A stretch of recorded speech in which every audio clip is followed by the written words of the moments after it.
வணக்கம். இன்னைக்கும் நாங்க கலையின் வழியே பயணம் செய்ய போறோம். இது 3வது அங்கம், கலை யாத்ரா.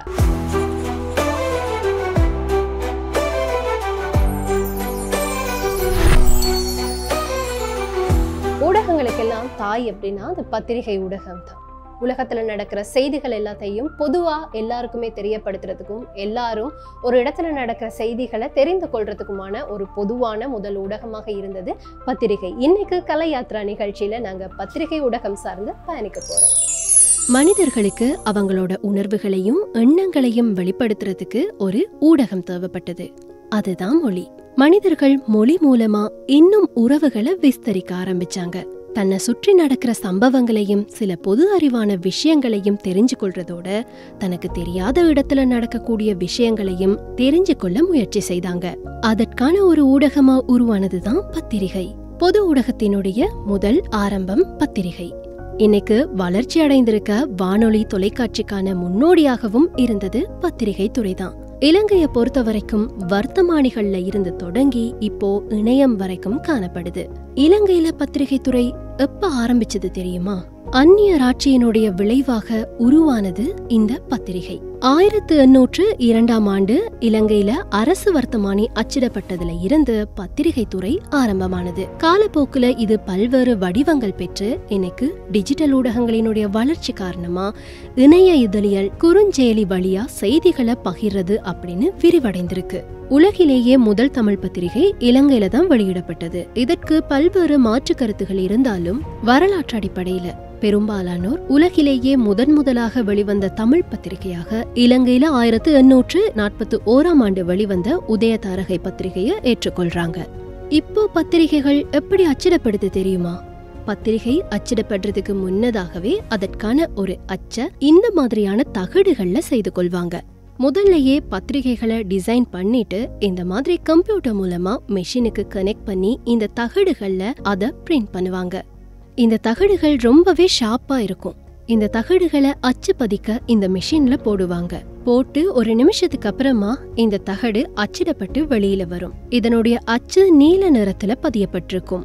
இந்த அச்சு தகடுகளை மெஷின்ல இருக்கக்கூடிய ஒரு சிலிண்டருக்குள்ள போடுவாங்க.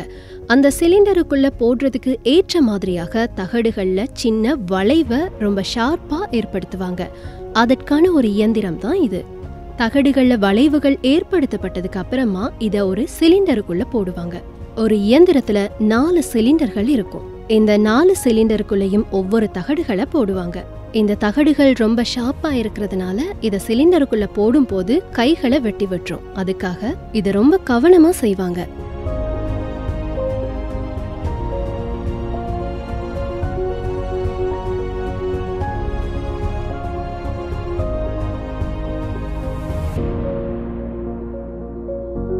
அதுக்கப்புறமா மேலே இருக்கக்கூடிய சங்கிலிகள் மூலமாக மிக பெரிய நீண்ட தாள்கள் உடைய உருளைகளை இந்த மெஷின்ல செட் பண்ணுவாங்க. இந்த மாதிரியான மிகப்பெரிய தாள் உருளைகள் இங்க இருக்கும்.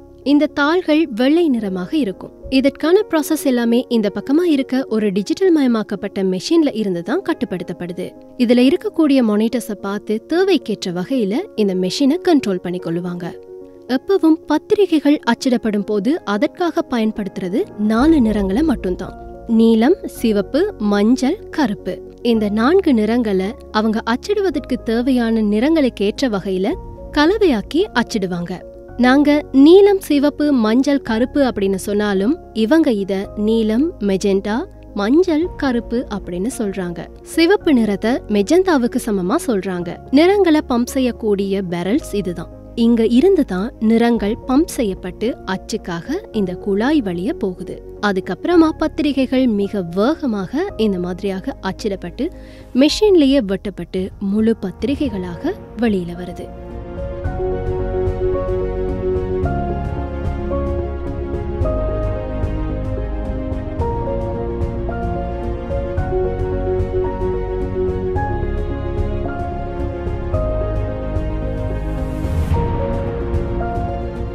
வந்த பத்திரிகைகளை இந்த மாதிரியாக கட்டி விநியோகத்துக்கு அனுப்புறாங்க. பத்திரிகைகள் எப்பவும் இரவு நேரத்துல தான் அச்சிடப்படுது. அன்றைய காலத்துல இரவு நேரங்கள்ல அச்சிடப்பட்டு அதிகாலையில நாடெங்குமே விநியோகப்படுத்தப்படும். பத்திரிகைகள் இரவு நேரங்கள்ல அச்சிடப்படுறதுக்கான காரணம் ஒரு நாள்ல நடந்த சம்பவங்கள் மிக விரைவாக மக்களை சென்றடையணும் அப்படின்றதுக்காக. நாளைய நாளுக்கான பத்திரிகை இன்றைய தினம் காலையில இல்ல பகல்ல அச்சிடப்படும் போது இன்று இரவு நடக்கக்கூடிய விஷயங்களை நாளைய பத்திரிகையில பிரசுரிக்க முடியாது. அதனால எப்பவும் பத்திரிகைகள் இரவு நேரங்கள்ல தான் அச்சிடப்படுது. விநியோகம் செய்யப்படுறதுக்கு முதல்ல பத்திரிகையினுடைய ஒரு பிரதி கூட வெளியில வராத அளவுக்கு ஒரு பாதுகாப்பு ஏற்படுத்தப்பட்டிருக்கும். எப்பவும் பத்திரிகைகளை அச்சிடுறதுக்கு முதல்ல ஒரு டெஸ்டிங் அச்சுப்பதிதல் நடக்கும். 30 நிமிடங்கள்ல கிட்டத்தட்ட 1600க்கும் மேற்பட்ட பத்திரிகைகள் இந்த இயந்திரங்கள் மூலமாக அச்சிடப்பட்டு வெளிவருது. வெளியிடப்பட்ட இந்த பத்திரிகைகள்ல முதல் சில பக்கங்கள்ல அரசியல், சமூக, பொருளாதார செய்திகள் அடங்கி இருக்கும். எப்பவும் போலவே நடுப்பக்கத்துல சினிமா செய்திகள் இருக்கும். மாணவர்களுக்கு தேவையான வினாத்தாள்களையும் உள்ளடக்கி இருப்பாங்க. அது போலவே குறுக்கெழுத்து போட்டிகள், சிறுவர் கதைகள் அப்படின்னு மாணவர்களுக்கு தேவையான இன்னும் பல விடயங்கள் இந்த பத்திரிகைகள்ல உள்ளடங்கி இருக்கும். வாட்ஸ்அப் மூலமாக நீங்க பகிரக்கூடிய சில கேளிக்கையான குறுஞ்செய்திகளும் சமூக ஊடகங்கள்ல வெளியாகக்கூடிய சுவாரஸ்யமான மீம்ஸும் இந்த பத்திரிகைகள் இப்போ உள்ளடக்கி இருக்கு. அன்று ஆரம்பிக்கப்பட்ட பத்திரிகை இன்றைக்கு இந்த அளவுல மாற்றம் கண்டிருக்கு.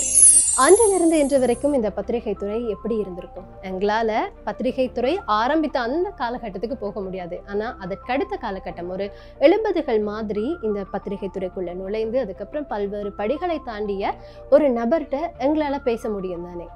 அப்படி ஒரு நபர்கிட்ட தான் இன்னைக்கு நாங்க பேச போறோம்.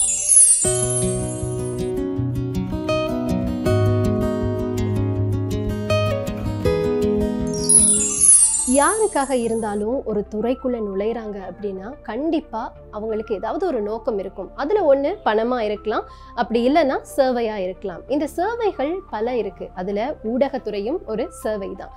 இதுல இந்த பத்திரிகை துறைக்குள்ள நுழையணும் அப்படின்ற ஆர்வம் இவருக்கு எதனால ஏற்பட்டிருக்கும்னு தெரிஞ்சுக்கலாமா? அதிலிருந்து கல்லூரி படிப்பை முடித்துக்கொண்டு 77ஆம் ஆண்டு நடுப்பகுதியிலே கொழும்பு வந்த பொழுது நான் வேறு ஏதாவது வேலை ஒன்று தேடித்தான் இங்கு வந்தேன்.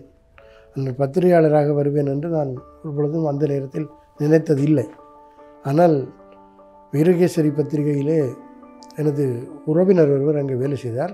அவர் அங்கே ஒப்பு நோக்காளர் பகுதியில் ஒரு வெற்றிடம் இருப்பதாகவும், தற்போதைக்கு இப்போ கொழும்பு வந்த நேரத்தில் வேலை இல்லாமல் இருக்க முடியாதானே, அப்பொழுது அந்த வேலையில் சேர்ந்து கொண்டு பிறகு வர இதற்கு முயற்சிக்கலாம் என்ற மாதிரி அவர் சொன்னார். அவருடைய சொல்லை கேட்டு நான் இந்த ஒப்பு நோக்காளர் பகுதிக்கு விண்ணப்பித்தேன். அதுக்கு ஈடுபட்டேன். வீரகேசரி ஒப்பு நோக்காளர் பிரிவில் 77ஆம் ஆண்டு சேர்ந்து 85 ஜனவரி வரைக்கும் நான் 7 வருடங்களாக ஒப்பு நோக்காளராகவே பணியாற்றினேன். என்னை ஒரு எழுத்து பரீட்சைக்கு பிறகு என்னை ஆசிரியர் பட்டத்தில் எடுத்துக் கொண்டார்கள் 85 ஜனவரி. அதற்கு முதல் நான் ஒரு ஆங்கில ஆசிரியராக அரசாங்க பாடசாலையில் ஆங்கில ஆசிரியராக விண்ணப்பித்து அதற்கு எழுத்து பரீட்சைக்கும் போயிருந்தேன். அதன் முடிவுகள் வந்து நான் ஆசிரியராக ஈடுபட்டேன். ஆனால் என்னுடைய ஈடுபாடு முழுக்களும் பத்திரிகை துறையில் இருந்ததால் ஒரு 3 மாதம் அந்த ஆசிரியர் பதவிக்கும் போயிட்டு, ஆனால் இந்த வீட்டுக்காரர் வரைக்குமே நான் இப்போ பத்திரிகை துறையில் தொடர்ந்திருப்பது விருப்பமில்லை. ஆசிரியராக போய் எதிர்காலத்திலே ஓய்வூதியங்கள் அதை ரெண்டு அவர்கள் அதில் தான் பார்த்தார்கள். ஒரு பொது விஷயங்களில் அரசியலில் ரொம்ப சின்ன இளம் வயதிலிருந்தே ஆர்வம் கொண்டவன். அதனால் எனக்கு இந்த பத்திரிகை துறை பிடித்து கொண்டது. நான் அதையும் விட்டு வந்து தொடர்ந்து பத்திரிகை துறையிலேயே ஈடுபட்டேன். அதற்கு பிறகு நான் திரும்பி பார்க்கவில்லை.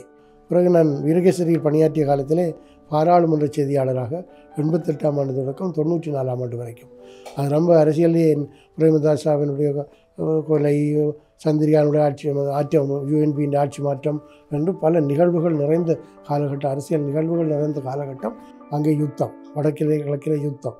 அப்போ மிகவும் கொந்தளிப்பான ஒரு நிகழ்வுகள் நிறைந்த காலகட்டமாக இருந்தபடியால் பத்திரிகை துறை சோதனை மிகுந்த ஒரு சவால்கள் நிறைந்ததாக இருந்தது. அது செய்யும் பொழுது அது அந்த சவால்களை ஏற்றுக்கொண்டு வேலை செய்வது ஒரு உற்சாகமானதாகவும் இருந்தது. அதனால் அந்த பத்திரிகையை நான் மிகுந்த ஆர்வத்துடன் செய்தேன். பாராளுமன்ற செய்தியாளராக நான் 7 வருடம் இருந்த பிறகு என்னை அந்த அந்த அந்த பதவியிலிருந்து அவர்கள் எடுத்து வீரகேசரியில் ஒரு பிரதம உதவி ஆசிரியர் செய்கின்ற வேலையை என்ன செய்ய சொன்னார்கள். அந்த பதவி எனக்கு தரவில்லை. அந்த இடத்திலிருந்து ஒருவர் விலகி போனபடியால் என்ன செய்ய சொன்னார்கள். செய்தி ஆசிரியருக்கு உதவியாக செய்வது கிட்டத்தட்ட அது உதவி ஆசிரியர் செய்தி ஆசிரியர் பணிதான். அதை நான் 7 வருடங்கள் செய்தேன். அந்த நிலையிலே பிறகு தினக்குரல் பத்திரிகை 97ஆம் ஆண்டு ஆரம்பித்தார்கள். பிரதம ஆசிரியராக 2004 ஏப்ரல் 1ஆம் தேதி தொடக்கம். அது ஒரு ஏப்ரல் ஃபூல் தினம் அன்று தான் நான் முதல் துறையாக ஆசிரியராக பதவியேற்றேன். 2011 ஏப்ரல் வரை நான் பிரதம ஆசிரியராக இருந்து ஓய்வு பெற்றேன். வார சஞ்சிகள் அரசியல் சமூக இதுகளை கவர் பண்ணுகிற அப்படி ஒரு சஞ்சிகை ஒன்றை தொடங்க வேண்டும், அதை என்னை ஆசிரியராக இருக்க முடியுமா என்று கேட்டார். அப்பொழுது நான் எனக்கு அப்படி ஒரு விருப்பம் இருந்தது. அந்த ஒரு ரெண்டாயிரம் உதாரணத்துக்காக சொல்வேன்னா அப்படி பல பத்திரிகைகள் இருக்கிறது, அதில் தமிழில். அப்போ அதை கேட்ட பொழுது எனக்கும் ஒரு ஆர்வம் என்றால் அந்த மாதிரி ஒன்று இலங்கையிலே இல்லை. அதனால் வீரகேசரி போன்ற அவர் வெற்றிகரமாக நடத்துவார்கள் என்ற நம்பிக்கை நான் அதில் இணைந்து கொண்டேன். 3 வருடங்கள் அதை சிறப்பாக நடத்தினோம். ஆனால் பிறகு சில நெருக்கடிகள், கொரோனா போன்ற நெருக்கடிகள் எல்லாம் வந்த பிறகு அதை அவர்கள் நிப்பாட்ட வேண்டியதாக போய்விட்டது. அது இன்றைக்கும் என்னை காணுகின்ற பலர் அந்த சஞ்சிகை இலங்கையிலேயே ஒரு புதிய முயற்சி, அது ஒரு ஒரு ஒரு வளமான முயற்சி. அதை நிப்பாட்டியது குறித்து அவர்கள் வாசகர்களாக இருந்தவர்கள் எனக்கு சொல்வார்கள் அடிக்கடி, அதிலே உங்களுடைய பணி மிகவும் சிறப்பாக இருந்தது என்று சொல்லி எனக்கு ஒரு பதவி தரவணும் என்பதற்காக அந்த ஆலோசகர் என்று போட்டார்களே தவிர நான் அங்கிருந்து கொண்டு நான் கட்டுரைகள் மொழிபெயர்ப்புகள் எழுதி வீரகேசரியை கொடுத்து கொண்டிருந்தேன். சில இளம் பத்திரிகையாளர்கள் வந்த பொழுது, ட்ரெயினிஸ் பயிற்சி பத்திரிகையாளர் வந்த பொழுது அவர்களுக்கு பயிற்சி அளிக்கிற பொறுப்பையும் நான் செய்தேன். என்று வீரகேசரியில் இருக்கிற இளம் பத்திரிகையாளர்கள் நான் விலகியும் ஒரு 5 வருடங்களுக்கு மேலாகிவிட்டது. இப்போ அங்கே இருக்கின்ற பலரும் என்னுடன் அந்த பயிற்சி களத்திலே இருந்தவர்கள் தான். அழுக்காமல் வேலை செய்கின்ற ஒரு பத்திரிகையாளராக வீட்டிலிருந்து கொண்டே செயற்படுகிறேன். பல பத்திரிகைகள் எழுதுகிறேன். பல வெளிநாட்டு டிஜிட்டல் பப்ளிகேஷன்ஸுக்கு, டிஜிட்டல் ஊடகங்களுக்கு, யூடியூபர்ஸுக்கு எல்லாம் பேட்டிகள் கொடுக்குறேன். நிறையவே எழுதுகிறேன். அது எனக்கு ஒரு திருப்தியாக இருக்கிறது.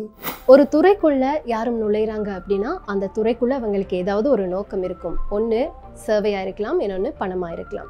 சர்வை நோக்கமாக இருக்குது அப்படின்னா இந்த சர்வைகள் பல இருக்குது. அதுலேயும் ஊடகம் அப்படின்றதும் ஒரு சர்வை தான். இந்த ஊடகத்துறையிலேயே பத்திரிகை துறைக்குள்ளே நுழையணும் அப்படின்னா அதற்கு சில காரணங்கள் இருக்கும் தானே. தனபாலசிங்கம் ஐயாவுக்கும் சில காரணங்கள் இருந்தது.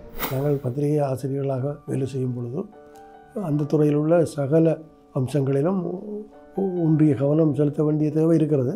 ஆனால் என்னை பொறுத்தவரை நான் இந்த அரசியல் சமூக பிரச்சனைகள் வெளிக்கொண்டு வருகின்ற அந்த அம்சத்துக்கு நான் கூடுதலான கவனத்தை செலுத்தினேன்.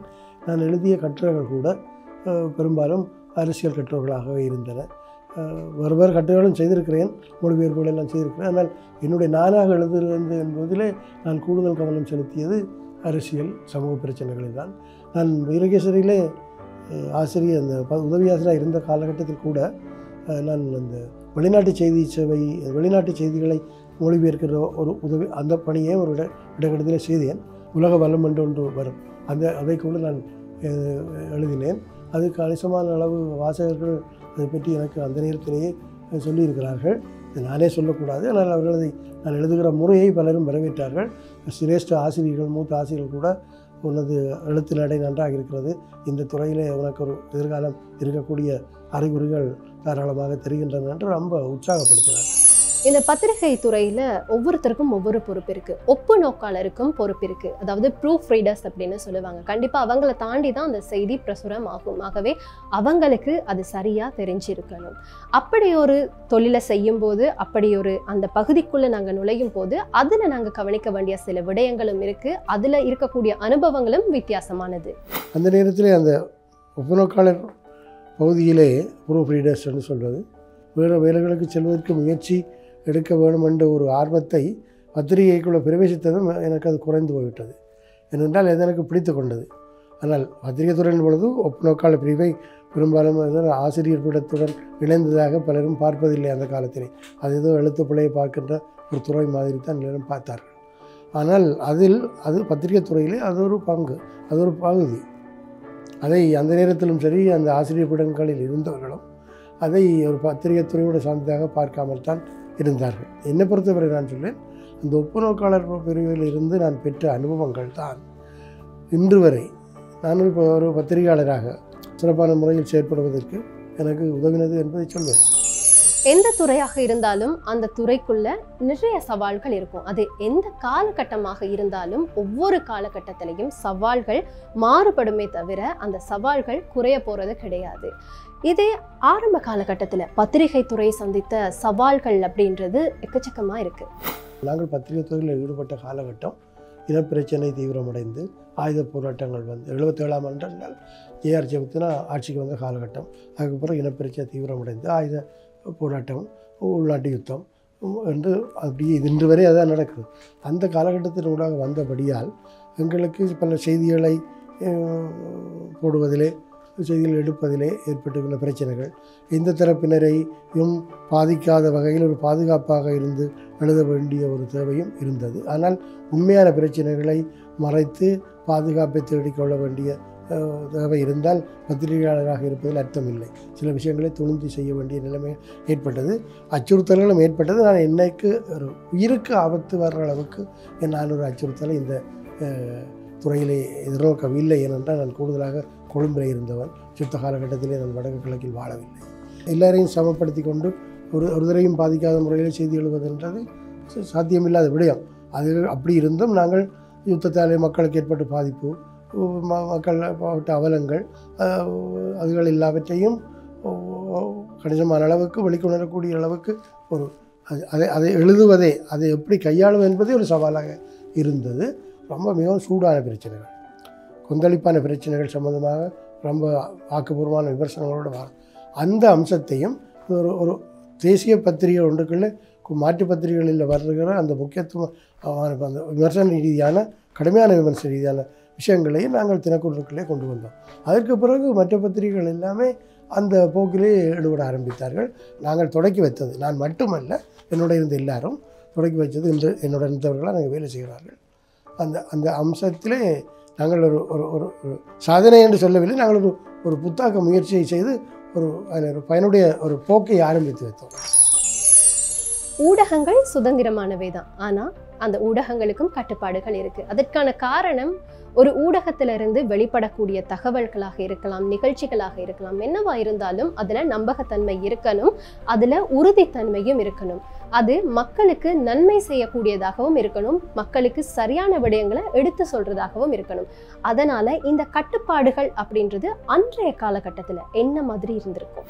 நான் பணியாற்றிய காலத்திலே யுத்த காலம் ஒரு சொல்ல போனால் யுத்த காலம்தான். அதிலே மிகுந்த கட்டுப்பாடுகள் இருந்தன. ஆனால் அரசாங்கத்தினுடைய கட்டுப்பாடு, இயக்கங்களினுடைய கட்டுப்பாடு, அச்சுறுத்தல் என்று பல்வேறு விதமான கட்டுப்பாடுகள். அச்சுறுத்தல் என்ன கட்டுப்பாடுகள் என்ன, நாங்கள் இயல்பாகவே எங்களை செல்ஃப் சென்சர்ஷிப் செய்ய வேண்டியதாச்சு. அதுக்கு அந்த காலத்தில் இருந்த கட்டுப்பாடுகளுக்கு நடுவில் நாங்கள் அந்த செய்திகளை உண்மையான பிரச்சனையும் கொண்டு வர வேண்டும், ஆனால் எங்களையும் பாதுகாத்து கொண்டு அந்த ஒரு நிதானமான அணுகுமுறையை கடைப்பிடித்ததால் இன்று வரை எனக்கு அது அந்த கட்டுரைகள் எழுதுவது கூட அந்த அணுகுமுறை எங்களுக்கு ரொம்ப பயனுடையதாக இருந்தது. பத்திரிகை சுதந்திரம் என்று சொல்வது ஒரு கட்டுப்பாடற்ற சுதந்திரம் அல்ல, அது கட்டுப்பாடுள்ள சுதந்திரமாகத்தான் இருக்க வேண்டும். ஏனென்றால் சமூகத்தை பாதிக்கக்கூடிய, சமூகங்களுக்கு இடையிலே மோதல்களை ஏற்படுத்தக்கூடிய பிரச்சனைகளை பற்றிய செய்திகளை நாங்கள் போடும் பொழுது அந்த சுதந்திரத்தை நாங்கள் மட்டுப்படுத்தித்தான் பயன்படுத்த வேண்டி இருக்கிறது. எல்லாவற்றையும் எல்லா நேரத்திலும் சொல்லிக்கொள்ள முடியாது.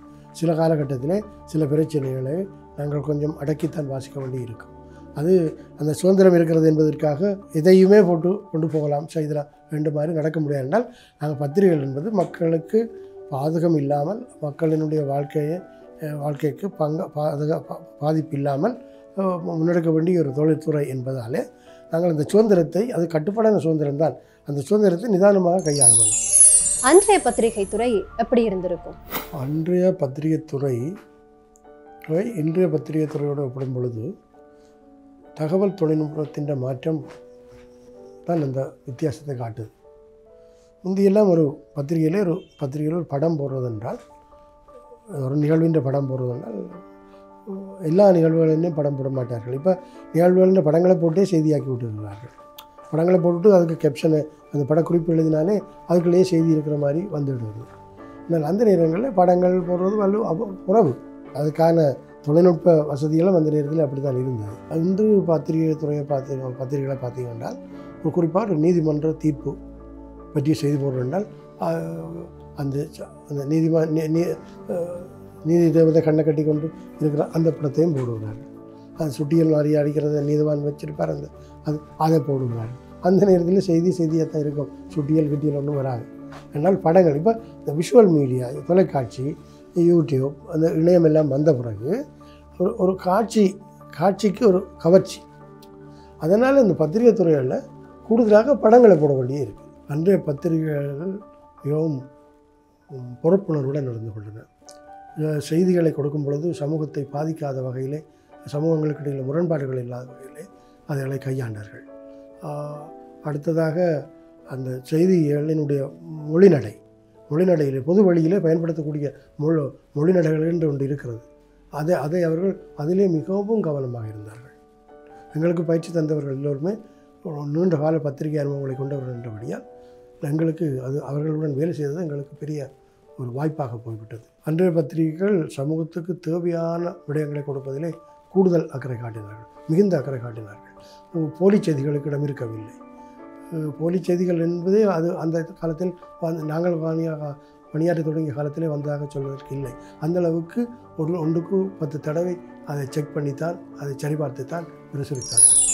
ஒரு ஊடகம் அப்படின்றது ஒரு காலகட்டத்தை துல்லியமாக காட்டக்கூடியது. அதுலேயும் இந்த பத்திரிகை துறை மாதிரியான அச்சு ஊடகங்கள் இருக்கு இல்லையா, இது ஒரு காலத்தினுடைய கண்ணாடி அப்படின்னு நாங்கள் சொல்லலாம்.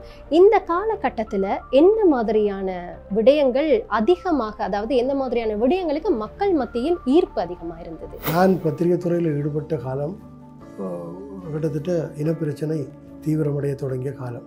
அது பிறகு உள்நாட்டு போர், ஆயுத போராட்டங்களுக்கு பிறகு உள்நாட்டு போர் வந்தது, ஆயுதம் தாங்கிய இளைஞர் போராட்டத்துக்கு பிறகு.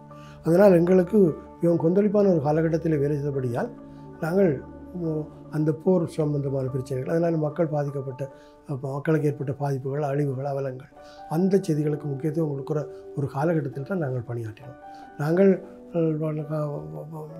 நான் பத்திரிகையாளர் இந்த காலகட்டத்திலே 3-2 முழு பகுதியும் கூட அந்த மாதிரியான செய்திகளுக்கு முக்கியத்துவம் கொடுக்குற ஒரு காலகட்டமாகத்தான் இருந்தது. இப்போல்லாம் இந்த தகவல்களுக்கு பஞ்சமே இல்லை. நீங்கள் வெளியில் இறங்குனீங்க அப்படின்னா உங்களுக்கு என்ன தகவல் வேணும்னாலும் கிடைக்கும். நீங்கள் வீட்டில் இருந்தீங்கனாலும் உங்களுக்கு என்ன தகவல் வேணும்னாலும் கிடைக்கும். ஆனால் அந்த காலத்தில் அப்படி முடியுமா?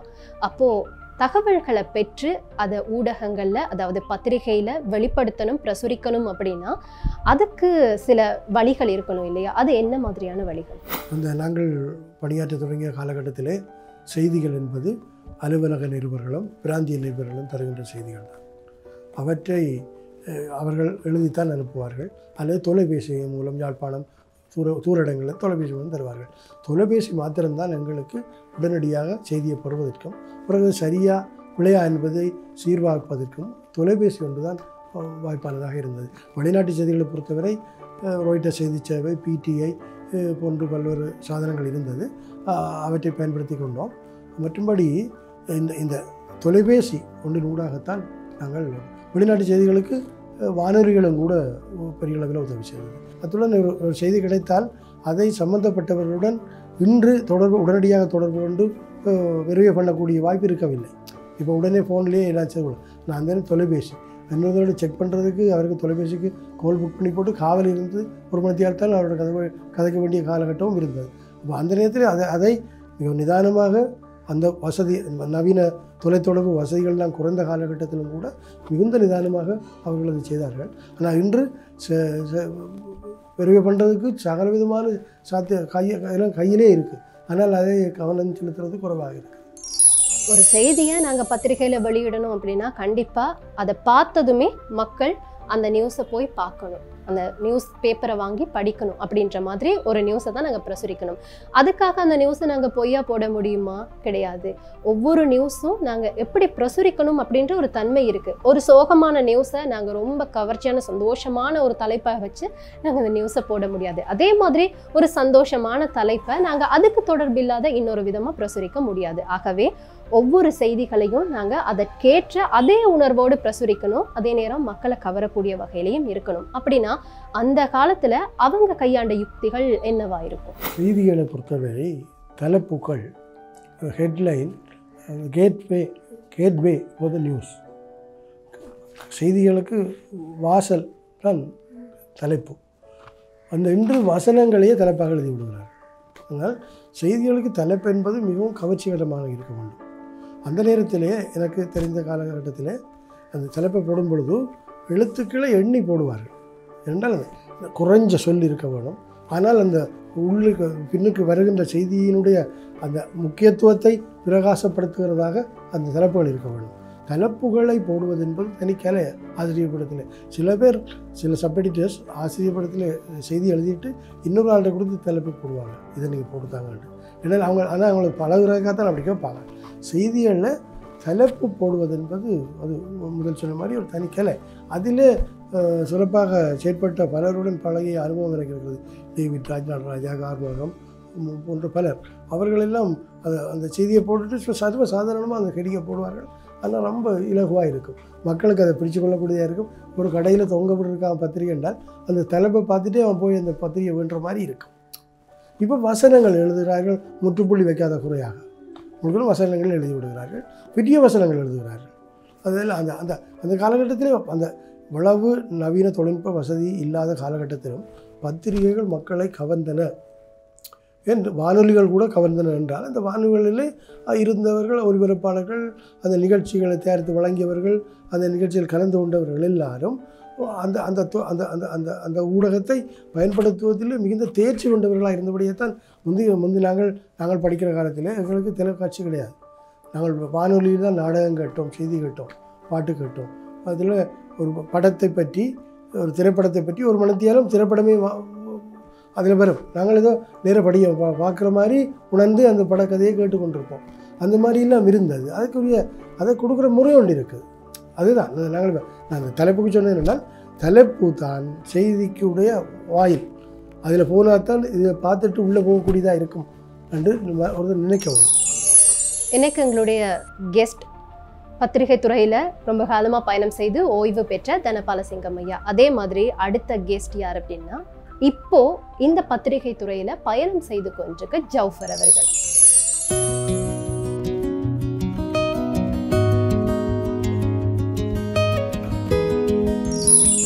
பத்திரிகை துறைக்கு உங்களோட பயணம் என்ன மாதிரி வந்தது? பத்திரிகை துறைக்குள்ள 1997ஆம் ஆண்டு டிசம்பர் மாதம் பல்வேறு பதவிகள் வைத்தேன். இங்கு இப்போது செய்தி ஆசிரியராக கடமையாற்றுகிறேன். அந்த காலகட்டத்தை எடுத்துட்டா பத்திரிகை துறையில் நிறைய சவால்கள் இருந்தது. ஆனால் இப்போ இந்த சவால்கள் குறைவாக இருக்கும் அப்படின்னு நினைக்கிறேன். இப்போ உண்மையிலேயே இந்த பத்திரிகை துறைக்கு இருக்கக்கூடிய சவால் என்னது? பொதுவாக இப்போது தொழில்நுட்பம் வளர்ச்சி அடைந்துள்ளதால் வாசகர்கள் பத்திரிகை வாசிப்பது குறைவடைந்து செல்லுது. ஏன்னு சொன்னால் இன்று தொலைக்காட்சி, கையடக்க தொலைபேசிகளில் தகவல்களை அவங்க உடனுக்குடனே பெற்றுக்கொள்கிறாங்க. அப்போ எங்களுடைய பத்திரிகைன்னு சொல்லும்போது நாங்கள் இன்று நடக்கின்ற சம்பவங்களை நாளைய தினம்தான் பிரசுரிக்க வேண்டிய நிலை. ஏன்னா அது அச்சு ஊடகங்களுக்குள்ள ஒரு இது. அப்போ இதால் என்ன செய்வாங்க, வாசகர்கள் நாங்கள் அந்த நாளைய தினம் அதை அச்சிட்டு வெளியிடுகின்ற நேரத்தில் வாசகர்களுக்கு அது பழைய கதையாக இருக்கும். காரணம் என்னச்சுன்னா டிஜிட்டல் மயம் தான் அதுக்கு காரணம் என்று சொல்லலாம். ஒரு பத்திரிகையாளரை கட்டுப்படுத்துகிற விஷயங்கள் என்ன? பொதுவாக பத்திரிகை நிர்வகிக்கக்கூடிய பத்திரிகை பேரவைன்னு சொல்லி ஒன்று இருக்குது. அது நாங்கள் சரியான செய்திகளை கொடுக்குறோமா இல்லையா என்பதை எப்போவுமே அது கண்காணித்து கொண்டிருக்கும். அப்போ நாங்கள் என்ன செய்யணும்னு சொன்னால் அதுக்குத்தான் நம்பகத்தன்மையான செய்திகளை நாங்கள் வெளிப்படுத்தணும். அப்படி இல்லாமல் நாங்கள் அதுக்கு பிழையான இது பண்ணினோம்னு சொன்னால் என்ன செய்யும், முதல்ல எங்களுக்கு பத்திரிகை பேரவை கூட எங்களுக்கு அதுக்கான விளக்கம் கோரும், அதுக்கான சட்ட நடவடிக்கை எடுக்கும். அதே நேரம் நாங்கள் வேலை செய்யக்கூடிய நிறுவனமும் அதில் தொடர்ந்தும் கண்காணித்து கொண்டே இருக்கும். அதால் நாங்கள் என்ன செய்வோம்னு சொன்னால் அந்த மாதிரி செய்திகளை பிரசுரிக்கிறதுல மிகவும் கவனமாக இருப்போம். பத்திரிகைகளில் குற்றவாளிகளாக, சந்தேக நபர்களாக போலீஸ் நிலையங்களில் அவர்களை நாங்கள் கைது செய்யப்படுகின்ற போது அவர்களுடைய புகைப்படங்களை பிரசுரிப்பதில் மிகவும் கவனமாக இருக்கணும். சில நேரம் அந்த சந்தேக நபர்கள் உண்மையான குற்றவாளிகளாக இருக்க மாட்டாங்க. நாளைக்கு அவங்க உண்மையை நிரபராதின்னு சொன்னால் அவங்களுக்கு அது ரொம்ப பெரிய மானபங்கத்தை ஏற்படுத்தும், மனவர்த்தத்தை ஏற்படுத்தும். அதால் அவங்க என்ன செய்வாங்க, சில வேளைகளில் எங்களுக்கு எதிராக வழக்குகள் தொடருவாங்க. அப்போ அதில் இருந்து நாங்கள் பாதுகாத்து கொள்வதற்காக என்ன செய்யணும்னு சொன்னால் அதில் மிகவும் அவதானமாக இருக்கணும். பத்திரிகை துறை என்பது ஏண்டா இலத்திரனியல் ஊடகத்தை விட அச்சு ஊடகம் என்று சொல்கிறது மிகவும் கவனமாக இருக்க வேண்டும். ஏன்னா இலத்திரனியல் ஊடகம் என்று சொல்கிறது பொதுவாக இன்று செய்தியை விட்டோம்னா காற்றில் பறந்துடும். ஆனால் அச்சு ஊடகம் என்று சொல்கிற நேரத்தில் அது அச்சாக பதியப்பட்டுட்டுன்னு சொன்னால் அது எவ்வளவு காலத்துக்கு வேண்டுமென்றாலும் அதை கோவைப்படுத்தி எங்களுக்கு ஆவணப்படுத்தி வச்சுக்கொள்ளக்கூடிய சந்தர்ப்பம் இருக்குது.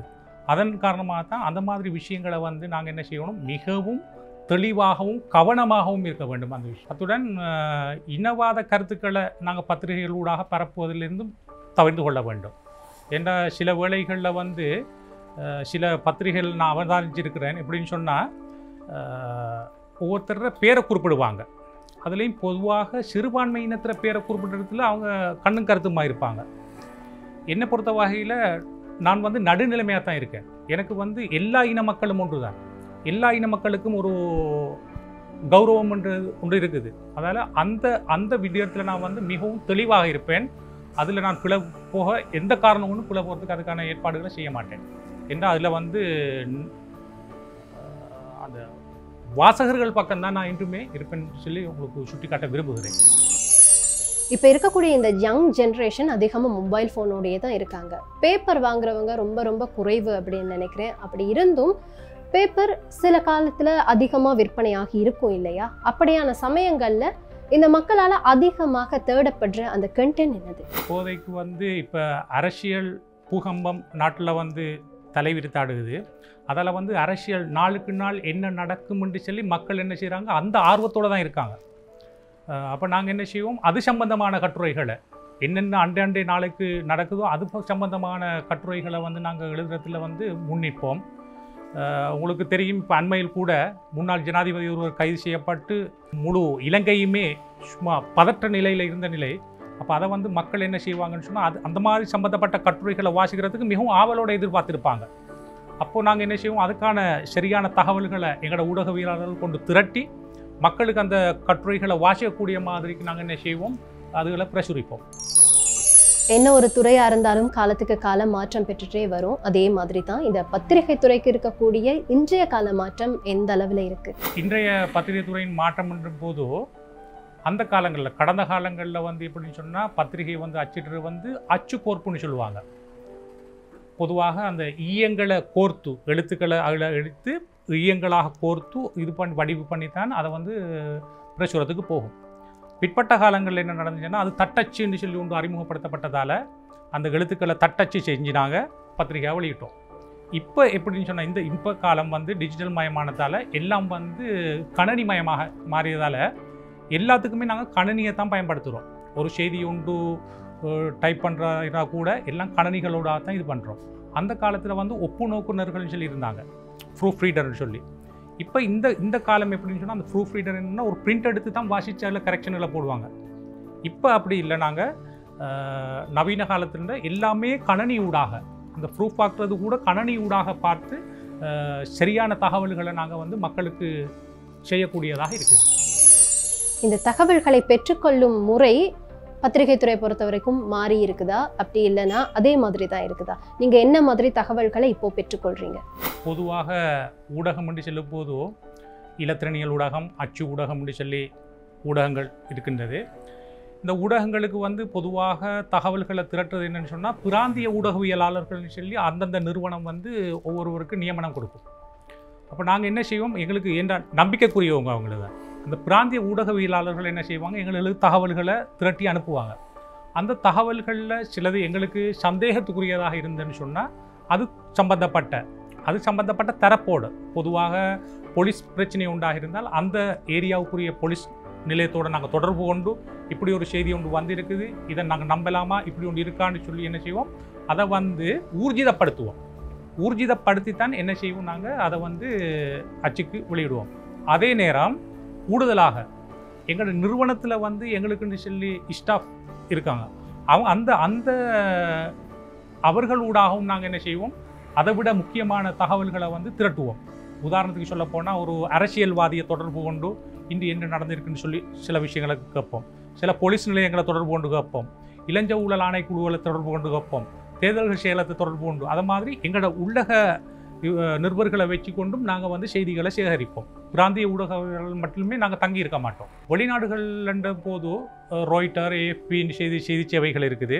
அதுகளை வந்து நாங்கள் என்ன செய்வோம், பார்த்துட்டு சில வேளைகளில் எங்களுக்கு வந்து வெளிநாட்டுகளில் எங்களுக்கு தெரியக்கூடிய எங்களோட நண்பர்கள் இருப்பாங்க, அவங்க மூலமாக தொடர்பு கொண்டு கேட்போம், இப்படி ஒரு சம்பவம் ஒன்று இருக்குதா என்னன்னு சொல்லி அதையும் அந்த விதமாக ஊர்ஜிதப்படுத்தி கொள்வோம். நாங்கள் பத்திரிகை துறை இப்போது டிஜிட்டல் மயமாகி இருக்குது. அச்சிடப்பட்டு வெளியிடப்படும் பத்திரிகைகள் கொள்வனவு செய்யப்படுறது இப்போது ரொம்ப ரொம்ப குறைவு.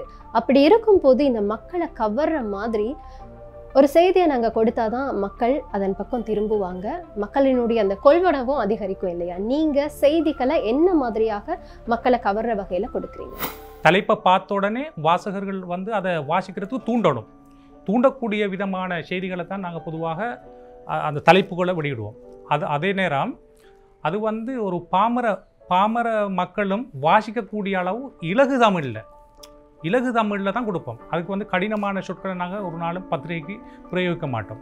அதே நேரம் வந்து என்ன செய்வோம்னா எழுத்துப்பிழைகள் இல்லாமல் கருத்துப்பிழைகள் இல்லாமல் அதை சரியாக பிரசுரிப்போம்.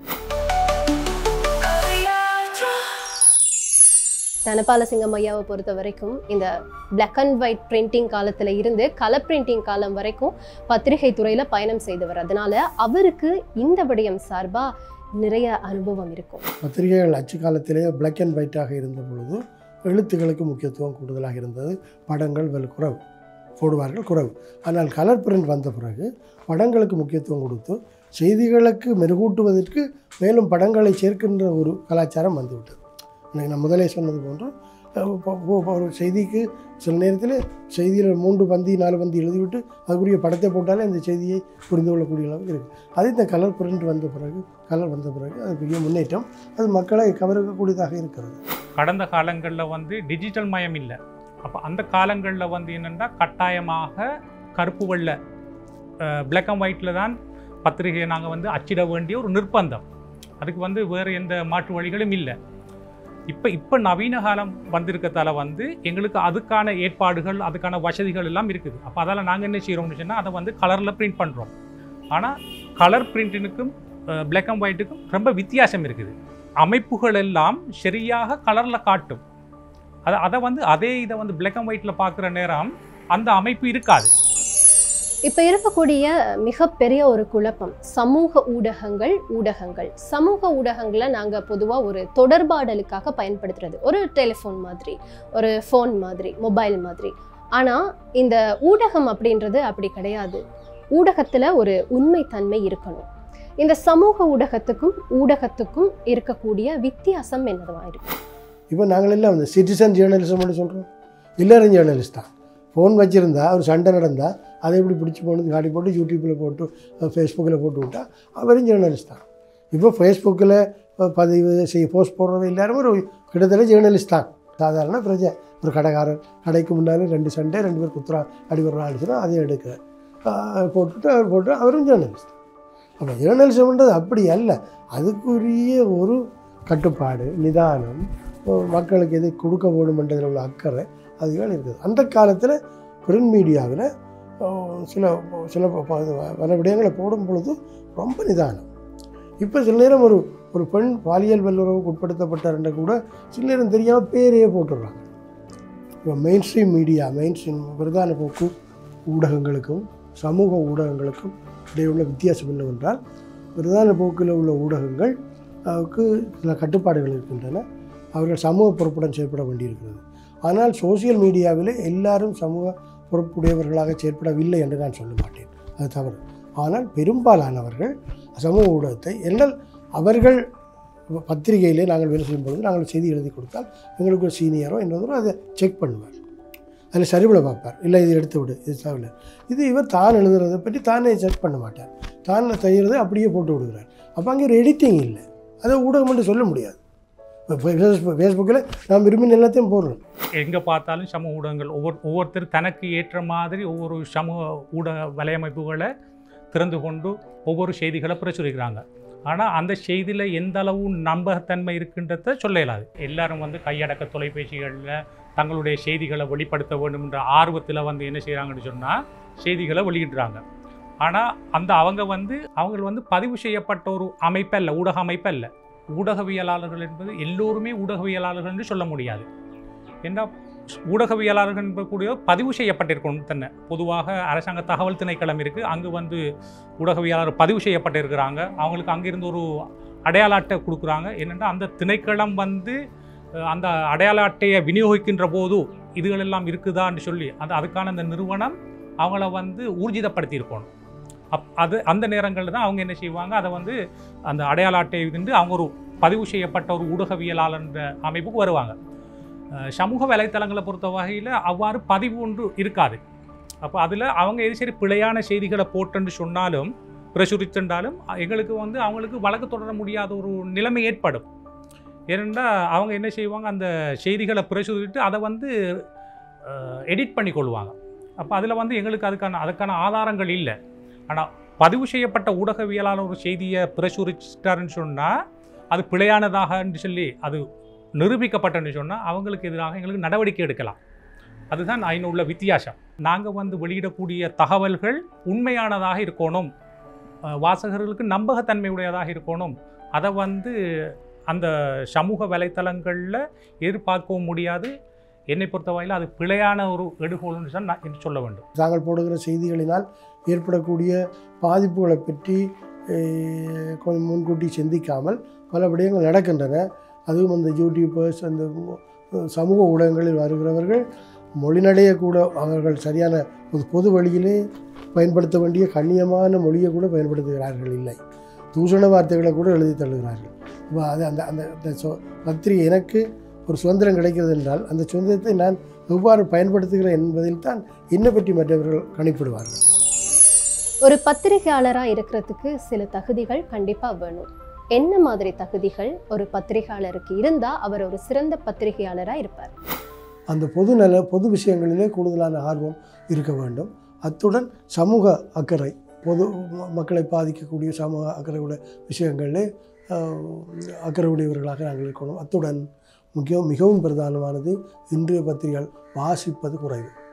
ஒரு பத்திரிகையாளன் வாசிக்கவில்லையோ அவன் பத்திரிகை துறைக்கு லாயக்கற்றவன். ஊடகவியலாளர்கள் மிகுந்த வாசிப்புடையவர்களாக நிறைய விஷயங்களை அறிந்தவர்களாக இருந்தால் தான் அவர்கள் கொடுக்குற விடியதானங்களிலே பொருள் அடக்கம் அர்த்தம் சிறந்ததாக இருக்கும் என்பது அவர் இன்றைய ஊடகவியலாளர் வாசிப்பதே இல்லை. நான் சில பத்திரிகைகளுக்கு ஃபோன் பண்ணும்பொழுது உங்களோட பத்திரிகையில் இந்த செய்தி வந்திருக்கிறா பார்த்து சொல்லுங்கள் என்று கேட்டால் அவர்கள் பின்னர் 4 மணி போல் சொல்வார்கள், நான் இன்றைக்கு பேப்பரை இன்னும் பார்க்கவில்லை என்று. அப்பொழுது தங்களுடைய பத்திரிகை நிறுவனத்தின் பத்திரிகை காலை வந்து பார்க்கவில்லை என்று சொல்கிற ஊடகவியலாளர் இருக்கிற உலகத்தில் நாங்கள் வாழுகிறோம் என்பதை முந்தி எங்களுக்கு சொல்லித்தந்தே காலமே வந்தால் வேலையை தொடங்க முந்தி சகல பத்திரிகைகளையும் மேலும் ஒரு கண்ணோட்டம் விட்டுத்தான் நாங்கள் அதில் வேலையை செய்ய தொடங்குவோம். இன்று பத்திரிகை கவலையே கிடையாது. இப்படி நான் கொடுத்த செய்தி ஒன்று வந்திருக்கிறதா பார்த்து சொல்லுங்கள் என்றால் இன்றைக்கு நான் பேப்பரை பார்க்கவில்லை என்று 5 மணிக்கு சொல்லுவார். அப்போ அந்த மாதிரி ஒரு ஆரோக்கியமற்ற போக்கு இருக்கிறது. அதை இளம் பத்திரிகையாளர்கள் இதை ஒரு அறிவுரையாகவே நான் சொல்கிறேன். வாசிப்பு முக்கியம். பத்திரிகை வாசிப்பு மாத்திரமல்ல, ஒரு வேலை புத்தகங்களை, விடுதானங்களை, அரசியல் பிரச்சனைகளை இதுகளை வாசிக்க வேண்டும். நிறைய வாசிக்க வேண்டும். வாசிக்காதவன் பத்திரிகையாளரே இல்லை. பொதுவாக பத்திரிகையாளராக வர விரும்புவவங்கள்கிட்ட வந்து கட்டாயமாக பொது அறிவு முக்கியம். பொது அறிவு தான் பத்திரிகை துறைக்கு மிக மிக முக்கியம். அதாவது உதாரணத்துக்கு சொல்கிறேன்டா, குடியரசுத் தலைவர் யார் என்று கூட சிலருக்கு தெரியாத நிலை இருக்குது. அடுத்தது யாரை உயர்ஸ்தானிகர் என்று சொல்கிறது, யார் ஒரு தூதுவர்னு சொல்கிறது, நீதி அரசர்ண்டா யார், நீதிபதிண்டா யார், அது கூட தெரியாத பெரும்பாலானோர் இருக்காங்க. அதால் ஒரு பத்திரிகை துறைக்கு நுழைகிறன்னு சொன்னால், இது நான் குறிப்பிட்டது சில உதாரணங்கள். பத்திரிகை துறை நுழைகிறன்னா கட்டாயமாக பொது அறிவு அவசியம். அதே போல் மொழி அறிவும் மிக மிக முக்கியம். இன்றைய நாட்டை பொறுத்த வகையில் 3 மொழிகளிலேயும் பத்திரிகை இருக்குது. அதில் எந்த துறையில் நாங்கள் சேர்றோமோ, உதாரணத்துக்கு தமிழ் பத்திரிகை ஒன்றில் நாங்கள் இணைஞ்சு கொண்டுன்னு சொன்னால் அது சம்பந்தமான தமிழ் அறிவு எங்களுக்கு மிக முக்கியம். ஏண்டா இலக்கண இதுகள் கட்டாயம். ஏண்டா எங்களோட நோக்கம் என்னன்னு சொன்னால், வாசகர்களுக்கு வந்து நாங்கள் கருத்து பிழைகள், எழுத்து பிழைகள் இல்லாமல் பத்திரிகை விநியோகிக்க வேண்டும்ன்றது தான். எழுத்து பிழைன்னு சொல்கிறது இருக்கக்கூடாது. ஏன்னா ஒரு எழுத்து பிழையானால் கூட அதோட கருத்து வந்து வேறு விதமாக போயிடும். அப்போ அதால் வந்து சமூகத்துக்குள்ளே பாரிய முரண்பாடுகள் ஏற்பட வழிவகுக்கும்.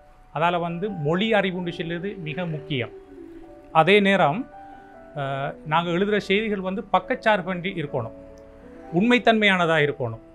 சரி, நாங்கள் செய்திகள் சேகரிக்கின்ற போது ஒருத்தருக்கு சார்பாக அது இருக்கக்கூடாது. அது வந்து நாங்கள் அதில் வந்து நடுநிலைமையாக இருக்கணும். எப்பவும் பத்திரிகையாளர்னு சொல்கிற ஒருத்தர் வந்து நடுநிலைமைன்னு சொல்கிறது அவருக்கு மிகவும் இன்றியமையாத ஒன்று. எந்த காலகட்டமாக இருந்தாலும் இளம் சந்ததிகள் கொஞ்சம் துடிப்போடு தான் இருப்பாங்க. அதே மாதிரி இப்போ இருக்கவங்க கொஞ்சம் அதிக துடிப்போடு இருக்காங்க. அவங்களுக்கு நீங்கள் சொல்கிற விஷயம் என்னது? இன்று உள்ள இளைஞர்களை பொறுத்தவரை, இளம் ஊடகவியலாளர்களை பொறுத்தவரை அவர்கள் கண்டென்ட் உள்ளடக்கத்தை பற்றி கொஞ்சம் கூட கவலை இல்லை. நீங்கள் என்ன பிளாட்ஃபார்மாக போகலாம், அது யூடியூப்பாக இருக்கலாம், ஃபேஸ்புக் சோஷியல் மீடியாவாக இருக்கலாம், பிரிண்ட் மீடியாவாக இருக்கலாம், டெலிவிஷனாக இருக்கலாம், என்ன ரேடியோவாக இருக்கலாம், என்னவாக இருந்தாலும் பிளாட்ஃபார்ம் வேறையாக இருக்கலாம். ஆனால் கண்டென்ட் தான், உள்ளடக்கம்தான் ஊடகத்துறையில் முக்கியமானது. அதை இன்று உள்ளவர்கள் ரொம்ப சர்வசாதாரணமாக அதை மீறி நடக்கிறார்கள். அது பொறுப்புணர்வுடன் அவர்களுக்கான பயிற்சிகளை கொடுப்பவர்கள் கூட அதே உணர்வோடு சொல்வதாக இல்லை. இன்று நாங்களெல்லாம் பத்திரிகை துறையில் இருந்த காலத்தில் எங்களுக்கு ஒரு பயிற்சியும் கிடையாது. நான் சப் எடிட்டராக ஒப்புநோக்கலராக இருந்தது தான் எனக்கு ஒரு பயிற்சியை தந்து என்று நான் சொல்வேன். ஏனென்றால் அது பல செய்தியாளர்கள் பல பேர் எழுதுகிற கட்டுரைகள் மொழிநடைகளை அவர்கள் செய்திகளை ப்ரெசென்ட் பண்ணுற முறைகள் எல்லாம் நாங்கள் அந்த ப்ரூஃபில் வாசித்து கொள்வோம். எங்களுக்கு அப்போ அதே எனக்கு ஒரு பயிற்சியாக போச்சு. நாளைக்கு பத்திரிகைகளில் வர செய்திகள் எல்லாம் இப்போ ஈவினிங்கே உங்களுக்கு தெரிந்த செய்திகளாக தான் இருக்கும். அந்த பத்திரிகைகள் அதில் தான் போடுது. இன்றைக்கு பின்னேரம் உங்களுக்கு தெரிஞ்ச செய்திகள் நாளைக்கு இப்போ இந்த பத்திரிகைகளில் வரும். ஆனால் அந்த பத்திரிகைகள் அதுக்குரிய மாதிரி மாற வேணும். ஆனால் அவர்கள் மாறுகிறார்கள் இல்லை, அதுக்கு எனக்கு சொல்ல முடியல. ஏனென்று ஒரு கொலை நடந்தால் அது கொலை என்று தான் நாளைக்கும் போட வேணும், அது வேறையாக போட முடியாது. ஆனால் அதில் அடுத்த நிகழ்வுகள் அதில் அடுத்த கட்ட நிகழ்வுகளை முதன்மைப்படுத்தி அந்த செய்தியில் ஒரு புது செய்தியைத்தான் கொடுக்குறோம் என்ற ஒரு பாவனையில் இதை செய்ய வேணும். அன்றைய கால பத்திரிகை துறைக்கும் இன்றைய கால பத்திரிகை துறைக்கும் இடையில் இருக்கக்கூடிய வித்தியாசத்தை என்ன மாதிரியாக பார்க்குறீங்க? அன்றைய காலத்து பத்திரிகைகளுடன் ஒப்பிடும் பொழுது இன்றைய காலத்தில் நிறைய செய்திகளை கொடுக்கிறார்கள் என்பது உண்மை. ஆனால் அந்த உள்ளடக்கத்திலே தரம் இல்லை. அதுடன் கட்டுரைகள் வரும்பொழுது இப்பொழுது எல்லாம் சமூக ஊடகங்கள் பலவித ஊடகங்கள் வந்த பிறகு ஃபோனிலேயே செய்திகளை பார்த்து விடுகிறார்கள், கட்டுரைகள் கூட வாசிக்கிறார்கள். அதனால் பிரிண்ட் மீடியாவில் நாங்கள் கட்டுரைகளை கொடுக்கும் பொழுது முன்னியது போன்று பக்கமாக எழுதக்கூடாது. ஒரு அரைப்பக்க கட்டுரை அதுக்குள்ளேயே விடயங்களை கொண்டு வரக்கூடியதாக அதை கச்சிதமாக சுருக்கி எழுதி அந்த குறைந்த சொற்களை பயன்படுத்தி நிறைந்த தகவல்களை கொடுக்குற ஒரு அணுகுமுறையை கடைப்பிடிக்க வேண்டும். அது இன்றைய தமிழ் ஊடகங்களுக்கு அது வந்துவிட்டது என்றாலும் போதாமல் இருக்கிறது. தலைப்புகளை பொறுத்தவரை அவை இன்றைய நவீன காலத்துக்குரிய தலைப்புகளாகவே இல்லை. ஒரு வசனங்களை எழுதி தள்ளிவிட்டு போகிறார்கள், நேர்மறையான விடயங்களை கொண்டு வருகிறார்கள். அந்த குறைபாடுகள்ன்றது உள்ளடக்கத்திலே ஒரு தெளிவில்லாமல் மொழிநடையிலே பல பிசகுகள் இருக்கின்றன. அந்த மாதிரியான தலைப்புகள் எல்லாம் அந்த காலத்தில் போடுவோம். இப்போ இன்று நான் சொல்ல மாட்டேன், நாங்கள் வேலை செய்த பத்திரிகைகளும் கூட தலைப்புகள் வசனம் எழுதுகிறார்கள். தலைப்புன்றது அது ஒரு கச்சிதமான ஒரு இதாக இருக்க வேணும். அப்படி இருக்கு. அந்த நேரத்திலே பத்திரிகைகள் மக்களை கவர்ந்தன என்றால் அதுக்கு தலைப்புகளும் முக்கிய காரணம். சில பேர் சென்சேஷன் லைன் தலைப்பு போடுறவர்கள் இருக்கிறார்கள் சில இதில் பத்திரிகைகளில். ஆனால் நிதானமாக தலைப்பு போடுவதுன்றது ஒரு தனியான ஒரு பயிற்சிக்குரிய விஷயம். சில குழந்தை பிள்ளைகளின் துஷ்பிரயோகங்கள் எல்லாம் அந்த பேரையே போட்டுருவாங்க. பிறகுதான் அதை கண்டித்த பிறகுதான் அதை மன்னிப்பு கேட்குறாங்க. என்றால் அதை எதை போடணும் எதை போடக்கூடாது என்பதை பற்றி ஒரு சரியான பயிற்சியும் வேண்டிய பத்திரிகையாளருக்கு இல்லை. அதுதான் துரதிர்ஷ்டம். அவங்கள குறை சொல்வதல்ல. அதுக்கு காரணம் என்னென்றால் ஊடகங்கள் இன்றைக்கு அரசியலை போன்றே மிகவும் போட்டி மிகுந்ததாகிட்டது. அதனால் அது ஒரு பெரிய குறைபாடாக இந்த போட்டி தான். நான் என்ன முந்தவனும் நீ என்ன முந்தவனும் என்று அந்த போட்டியால் அந்த கொன்டென்ட்டில் நிதானம் இல்லாமல் அதை கொடுக்குற ப்ரெசென்ட் பண்ணுற முறையில் ஒரு நெறிமுறையை கடைப்பிடிக்காமல் ஒரு போட்டியாக இருக்குது. அதைத்தான் நான் அன்றைக்கும் உள்ள பெரிய வித்தியாசமாக சொல்லுவேன். என்னை விட இப்போ புதுக்க வந்திருக்கிறவர்களுக்கு தொழில்நுட்பத்தில் இப்போ கம்ப்யூட்டர் இதுகளில் பயன்படுத்துறது, இணையங்களை பயன்படுத்துறது, தகவல் தொழில்நுட்ப முன்னேற்றம் எங்கேயோ போயிடுது. அதை பயன்படுத்தலே அவர்களுக்கு ஒரு பயிற்சி வந்து விட்டது, ஆற்றல் வந்து விட்டது. அவர்கள் அந்த ஆற்றல் தங்களுக்கு வந்து விட்டதால் அவர்கள் பத்திரிகை ஊடகத்துறையில் தாங்கள் பெரிய ஆக்களாக இருக்கிறதாக நினைக்கிறார்கள். அது நீங்கள் பாவிக்கிற கட்ஜெட், நீங்கள் பாவிக்கிற உபகரணம் தான் நவீனம். ஆனால் உங்கள் பத்திரிகை துறையில் நீங்கள் சிந்திக்க வேண்டியது தான் இப்போ கொன்டென்ட் வந்து நீங்கள் சிந்தித்து கொடுக்குறது. அது நீங்கள் வச்சிருக்கிற ஃபோனோ அல்லது டெப்போ அல்லது என்னவோ அது என்னவோ இருக்கலாம். ஆனால் நீங்கள் கொடுக்குற உள்ளடக்கத்தில் தான் அந்த செய்தி முதன்மை பெறுவது, முக்கியத்துவம் பெறுவது. அதை இன்று அவர்கள் என்றால் தொழில்நுட்ப தங்களுக்கு தெரிஞ்சு வந்த உடனே நாங்கள் இந்த அனுபவம் உள்ளவர்களை விட நாங்கள் பெரிய ஆக்கள் என்று இருக்கிறார்கள்.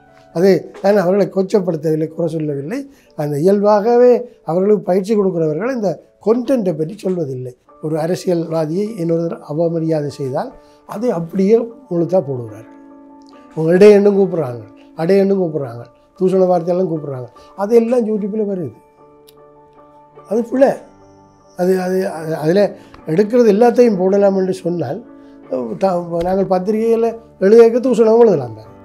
அப்போ அந்த கல்ச்சர் அது என்னென்றால் இன்றைய இளைஞர்கள் எதை சரியென்று நினைக்கிறார்கள், ஊடகவியலாளர் சொல்கிறேன், எதை சரியாக நினைக்கிறார்கள், எதை எப்படி ப்ரெசென்ட் பண்ணணும்ன்றதை பற்றிய சரியான கிரகிப்பு இல்லாமல் நடந்து கொள்கிறார்கள். சில வேளைகளில் ஏற்றுக்கொள்ள வேண்டிய நிர்பந்தமும் இருக்குது. அதுதான் ஆரம்பத்தில் நான் உங்களுக்கு சொன்னேன் என்னென்னு சொன்னால், இந்த பத்திரிகையாளராகுவதற்கு உள்ள தகைமைகள் என்னென்னு சொல்லி, அதில் நான் உங்கள்கிட்ட சொன்னேன் மொழி அறிவுன்று சொல்கிறது மிக மிக முக்கியம் என்று சொல்லி. சில அவ்வாறு நாங்கள் நேர்முக பரீட்சையின் போது அவர்களுடைய மொழியை ஒழுங்காக நாங்கள் பயன்படுத்தாமல் எடுக்கிற சந்தர்ப்பங்களில் அவ்வாறான பிழைகள் போவதற்கான சாத்தியக்கூறுகள் உள்ளன. இருந்தும் எனது கண்காணிப்பின் கீழ் நான் அவ்வாறான தவறு நடப்பதற்கு ஒருபோதுமே இடமளிக்க மாட்டேன் என்பதை உங்களுக்கு சுட்டி காட்டுகிறேன். இன்று உள்ள தமிழ் பத்திரிகையாளரை பொறுத்தவரை ஒன்று பெரிய குறைபாடு என்னவென்றால், அவர்கள் பாடசாலைகளில் கூட தமிழை செம்மையாக அவர்களுக்கு போதிக்கப்பட்டதாக தெரியவில்லை. ஏனென்றால் லகர வேறுபாடுகள் எல்லாம் தெரியாமல், அதுடன் சில சொற்களை இப்போ சிங்களத்திலே சொல்லுகிற சொற்களையே தமிழில் எழுதுகிறார்கள், சிங்களத்தை சொற்களையே தமிழில் எழுதுகிறார்கள், ஆங்கில சொற்களையே தமிழில் எழுதுகிறார்கள். அந்த மாதிரி அந்த அதுக்குரிய தமிழ் சொல்லை கண்டுபிடிச்சு தேடி எடுத்து கஷ்டப்பட்டு கண்டுபிடிச்சு அதை போடணும்னு அக்கறை இல்லை, அதை எழுதி கொடுத்து விட்டு போகிறார்கள். தமிழ் மொழி அவர்களுக்குரிய பாடசாலைகளிலே அவர்கள் சரியான முறையில் தமிழை கற்கவில்லை என்று தான் தெரிகிறது. பலரை பொறுத்தவரை அந்த ஊடகங்களை பார்த்தா தெரியும். அதுவும் டிஜிட்டல் பப்ளிகேஷன்ஸில் வர்றது பாடு பயங்கரமாக இருக்குது. பத்திரிகை ஓரளவுக்கு இருக்குது. அதில் அவருக்கு வேறுபாடுகள், எழுத்து வேறுபாடுகள், அந்த மொழிகள் தெரிவதில்லை. எழுத்தை விட படங்களின் ஊடாக கொடுக்குற ஒரு போக்கும் இருக்குது. ஆனால் பழைய பத்திரிகைகள் எழுத்துக்கு அவையும் அந்த போட்டிகளை தங்களை பொருத்தப்பாடு ஒன்று தேடுறதுக்காக அப்படி செய்ய வேண்டி இருக்குது. அது இன்றைக்கு உள்ள பத்திரிகைக்கும் அன்றைக்கு உள்ள பத்திரிகையோட வித்தியாசம்.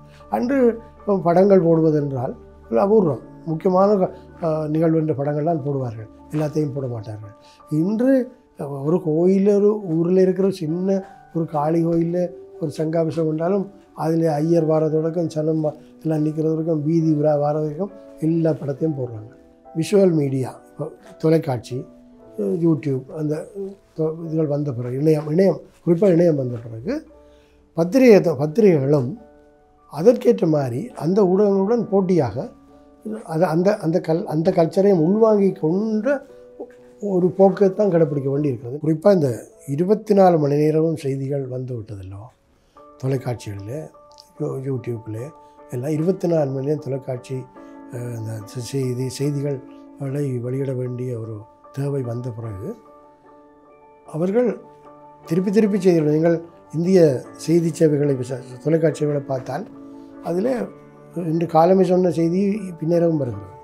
ஏன்னால் 24 மணி நேரம் அவர்களுக்கு செய்தி தேடுவதுன்றது பெரிய பிரச்சனை. அதனால் ஒரு முக்கியத்துவம் இல்லாத செய்தியும் போடுகிறார். ஏன்னா அவர்களுக்கு தாகம், அந்த தேடி அதை நிரப்ப வேணும்.